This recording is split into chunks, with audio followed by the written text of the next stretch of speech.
how to fade in and fade out a video in Davinci Resolve like this. So here I prepared a video that I'd like to show you this on. The way that you would fade in the video is by zooming into here and then grabbing this little button right here and then just dragging it like that.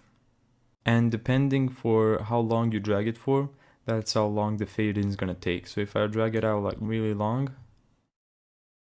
it's gonna fully fade out right here at this point. Now let's do that. There.